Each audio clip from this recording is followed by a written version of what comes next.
And joining us on the phone line, Mr. Landiwe Mahlangu, NAFCOG Chief Economist. Leon Lowe is with the Free Market Foundation as an Executive Director. Good evening to you and thanks so much for joining us. We'll start with you, Mr. Mahlangu, in your reaction to especially the shedding part thereof of SAA and Telkom shares. Well, I think under the circumstances, if you take into account that, I think the minister is actually coming with a mini budget at a time when there's a very low growth, there's very declining in revenue, there's a very clear evidence of a shortfall in terms of revenue collection, going forward. The most reasonable way that can be done in the context of all of the measures that he has done will be to actually, it seems like the most prudent and very appropriate form to actually basically dispose of the Telkom shares to actually post the SAA. But the concern obviously is the fiscal risk of the state-owned entities' dependence or over-reliance on government bailouts. And even with this latest move, how sustainable, in your view, are the interventions? Well, maybe sustainability, it's a key word that we should ask. But remember, we are talking in a situation whereby the airline is a national carrier, and perhaps it doesn't have to actually go into the history, but it needed to be put into a level at which it makes it possible to consider other options. I suspect going forward, they'll have to look at options that will ensure much more investor sustainability in that airline. But currently, it's more of an emergency, band-aid measure that they have to do. Yeah. Mr. Mahlangu, please stay with us. Leon Lowe from the Free Market Foundation, Executive Director, joins us. Thanks for your time. This is something that the government was trying to keep under wraps in terms of selling its Telkom shares to bail out SAA and the post office, but this has now come to light. Do you think it's a dangerous game in the sense that they could potentially put both these SOEs at risk in terms of financial stability?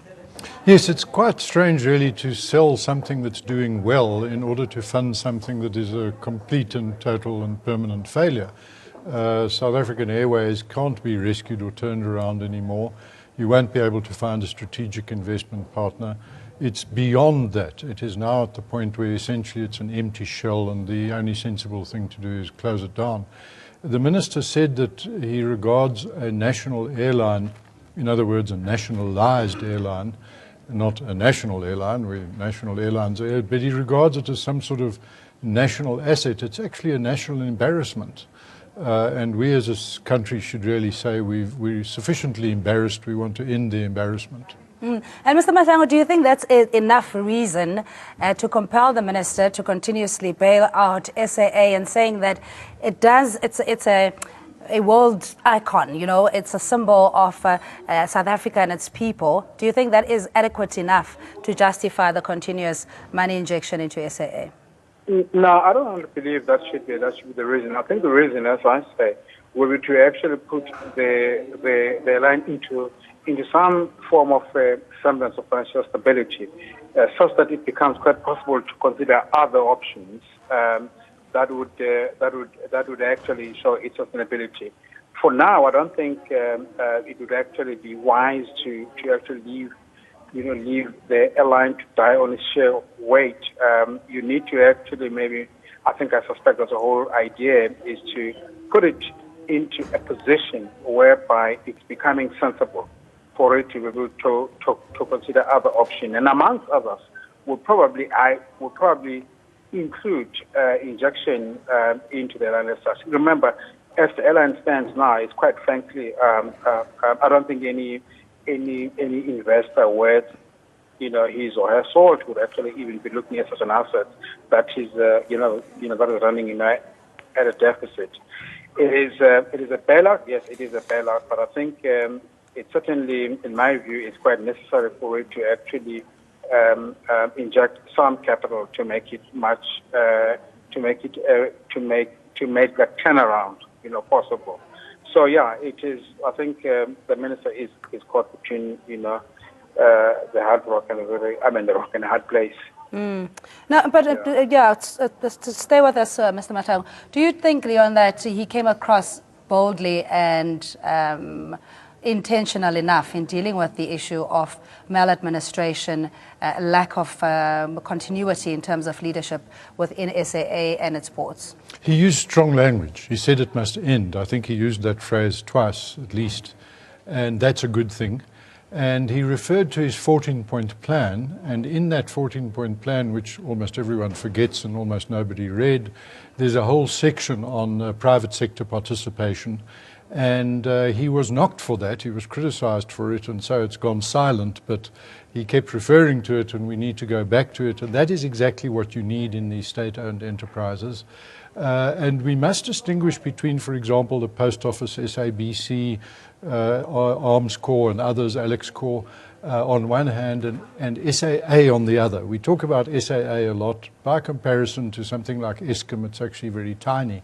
SAA is completely bankrupt. It is unrescuable, and anyone who understands the numbers and looks at it will realize that you can't actually recapitalize it unless you put in many tens of billions, not a few billion, 3 billion here, 4 billion there. You're talking about many billions. And you're much better off actually just closing it down and starting a new airline. If for some reason you want a state-owned airline, there's no reason why you should, and we need to be very clear about this. This is a transfer of wealth already budgeted for the poor, for healthcare, for housing, for education, for transport, now being transferred to the rich who fly.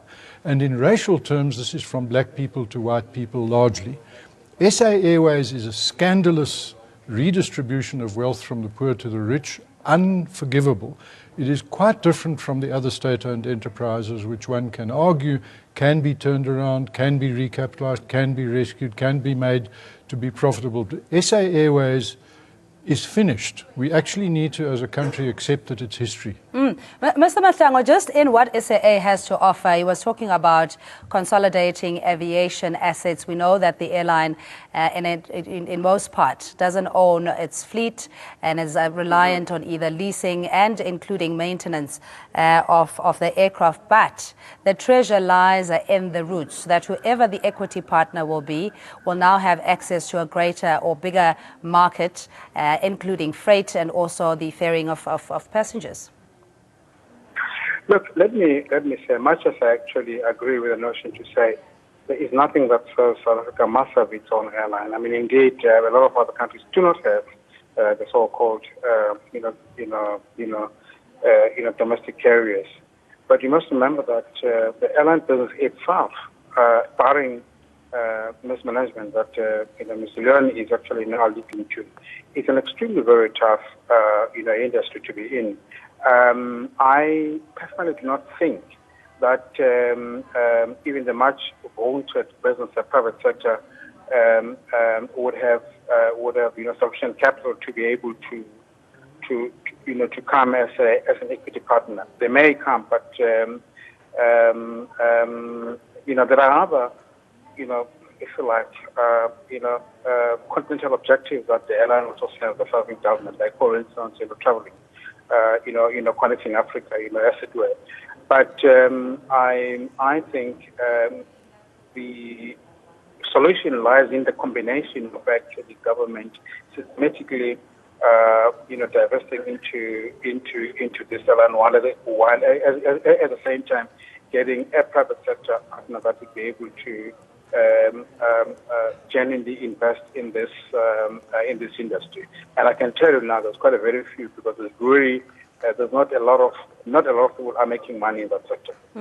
And Leon, but is this the first sign to fully privatization? And I know you're of the view that SAA in itself should be sold at a bargain, but the control aspect of it, equity, having a share, and also access to the books and the finances of SAA could then render it at the exploitation or vulnerable at the behest of an investor. Yes, what SAA is doing is very sad for us in South Africa, which have a fantastic tourism potential to which Minister Gigaba referred. and said he wanted to promote. SAA, through what are called bilateral agreements, that is between every two countries the airline flies, there's an agreement. It limits the number of flights that can come in and out of South Africa. By reducing the quantity, it raises the prices. That makes flying in and out of South Africa difficult and expensive. In South Africa, it has already lost over half of the market. In other words, it was already 50% privatized simply by being incompetent. And that is falling. So it is not actually viable either internationally or locally. So it's really a case of coming to terms with a tough reality. It really is finished. We need to actually, as South Africans, accept, those of us that used to love it and fly it, and we even think it carries our flag, it now is a source of waste and embarrassment, and I repeat, the transfer of wealth from the poor to the rich. Anyone who wants to do that needs to explain why. Mr. Mahlangu, your view in the state levers, agencies and institutions being used to effect economic growth and economic inclusion. So if you sell off these assets, there's little room really to realize the economic transformation agenda. All right, I think we've left Mr. Mahlangu. Your view, Leon, in how... Yes, no, I think... Because if you take it back, I mean, this is how your Spoornets and all other government institutions enabled industries to thrive and empires to be built. And why is it that in this case we can't also use the state to deal with the issues of inequality, poverty and unemployment? Oh, yes, it should. And, you know, for example, the minister said, which surprised me, that he's going to accelerate the implementation of the Twin Peaks regulation. That is the most extreme blockage you could ever have to transformation and black economic advancement, because what it does is it makes it so difficult for anyone to enter into the financial services sector as a consumer, middle and lower income group people, or as a supplier of financial services, that what the minister could have done. And it's interesting that the word radical fell away in this presentation. He could have been radical, and he did say in his early days, in fact in the 14-point plan, his words were, we simply have to take drastic measures to grow the economy sustainably. And I quote him. That was absolutely right. Unfortunately, he didn't take drastic measures. He said over and over again, and this is to be welcomed, that growth, growth, growth, he said. We need growth. And that is absolutely right. And you don't get growth by running loss-making, and you don't get transformation. He made the point that in order to have transformation, you have to be wealthy. Okay, transformation in itself, I mean, there's in the immediate that he could have instituted, and we're talking about these long-term contracts and only a handful of companies that have serviced SAA, which had impacted into its financial woes, but not much mentioned there. It was largely on the executive leadership and board members being held accountable. Do you think that he missed an opportunity there to deal with other issues as well? I think so. And, you know, let's just be clear. We talk a lot about SAA because it's visible, but it's tiny. It's small. It employs very few people and is a very small operation compared to other state entities and the economy. And what you want for transformation is a growing economy with growing opportunities, and the government already, through procurement and employment, has achieved a lot of transformation, and I want to give it credit for that. I think it's very easy to forget how much has actually happened. And we need to be proud of that. And what has happened a lot in transformation is actually through the private sector. Most companies being registered are now black people. Most properties being sold and bought are now black people. Most cars, most credit cards, most new cell phones. So we need to take pride in what has been accomplished. But isn't that unhealthy debt? Because we also know that the converse is true of over-indebtedness, impaired credit records, the inability now to access further funding or financing. Well, you know, debt is definitely a way, and many people, like, for example, it's a pity we've lost Landiwe, but NAFCOC, they would be very in favor of making credit available to emerging businesses. The other word for credit is debt. And so, yes, the way to get people into business is unfortunately through debt. You can't just give them cash. But the minister made the point that the economy is still very skewed, saying that the direct black ownership is very low and there's a stagnation in the employment equity. So even corporate South Africa almost having a window dressing of sorts in terms of compliance. Market concentration, he spoke about monopolies having an insurmountable advantage, making it, as you're saying, virtually impossible for new players to come in. Yes, and what he really ought to do, he needs to look at his own department and the barriers that it has created to transformation. Start by doing no more harm. And then the other departments ought to look at the barriers they created. And I want to give you a very practical example. I'm helping a shantytown squatter community in Nkuruleni and elsewhere to get property rights, and they at their own expense want to build their own houses and get out of their boxes and shanties. And the municipal bylaws, the township development laws, stop them. So this is where black people have their own businesses. They want to do the paving, the building, the electrics and the plumbing and everything, and they can do it and they want to do it, and the law stops them. So one of the things he, as the Minister of Finance, ought to do is clean house, is get rid of all these barriers to transformation. And we have in South Africa, the Cabinet has passed very good guidelines for socio-economic impact assessments. They are meant to be compulsory for all new policies and laws. They are largely ignored by the government itself. It needs to make those socio-economic impact assessments, which will measure the degree to which they aid or resist transformation, compulsory for every policy. Yeah, but I mean, in the community involvement that you have, if already South Africans are coming together, active citizenry, to ensure that we have a thriving economy, local township economies, that people can fend for themselves and create their own opportunities, and you're saying that the legislation is the stumbling block, how then can we achieve the ideals of having an equal society, egalitarian society, etc.? Well, we have to critically re-examine all these measures. Many of them, I'm sad to say, were inherited from apartheid. They were designed to bring about privilege and restrict transformation. We perpetuate these, which is very sad. We need to, and for example, town planning laws do exactly that. So there are many others, you know, I could refer to street vending and transportation and many others. But what the Minister of Finance needs to be the one who gives the lead and says, let's start by critically re-examining the anti-transformation impact of all the measures we inherited from apartheid and all of those we've implemented since, including his own, Twin Peaks. His own measure, which he referred to favorably in this budget, would be catastrophic for transformation, and he needs to go back to the drawing. He needs to actually read it. I truly don't believe that he's read the legislation, and I don't believe anyone who reads the legislation would think it's a good idea for transformation. Yeah, so you won't even give him at least an A for presentation, because it was really flawless. His presentation was spectacular. I was very impressed. I truly was, and I think presentation does matter. And I think he said all the right things. I think he probably lacked the detail or the courage to be as bold as he said he wants to be. And I would encourage him in his first full budget to be truly bold and to implement the stuff he said he's going to do, put an end to all this waste and this rot, to bring in private sector partners, and to critically re-examine all the measures that are causing harm. In other words, if you want transformation, start by removing the barriers and then implement all sorts of incentives for it. That is the way to do it. Are there any blind spots with this new arrangement for Telkom to bail out SAA? Are there any loopholes or blind spots that could potentially backfire on the minister's decision?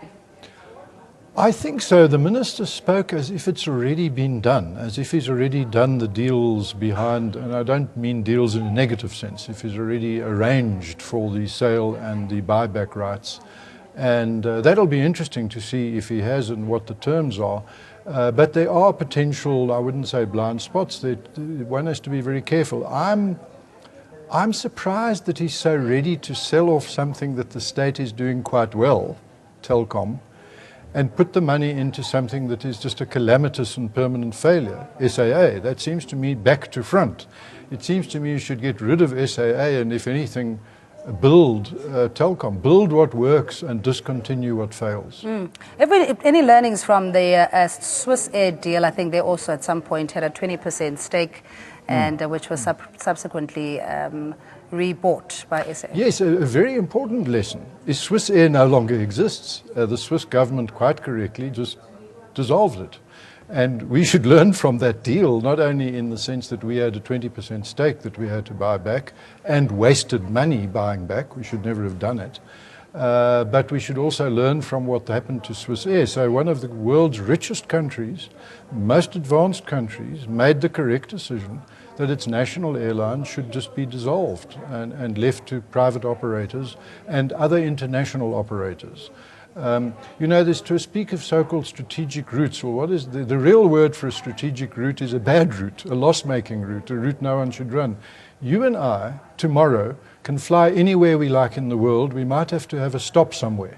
But that's the worst punishment we'll endure. Yeah, but Leon, I can tell you without any fear of contradiction that there are those who would, under the then orange flag, would wanted to hold on to the national carrier when it was still Suid-Afrikaanse Lugdiens. Yeah. So similarly, there are many other people who are very precious about it, and rightfully so, as a national pride and a symbol of unity, or at least of our democracy. This is quite instructive. The people I come across who want to keep it most happen to be, let's call a spade, old white Afrikaner nationalists who used to be proud of that orange flag.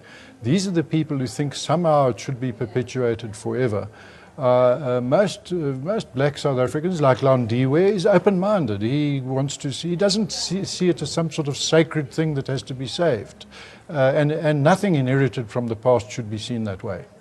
Okay, we're going to leave it there. As always, thanks so much for availing yourself. Of course, on the phone line earlier, we had Landiwe Mahlangu. He's NAFCOG Chief Economist. Leon Lowe is with the Free Market Foundation as the Executive Director. For now, we take a look at the latest weather updates. Stay with us.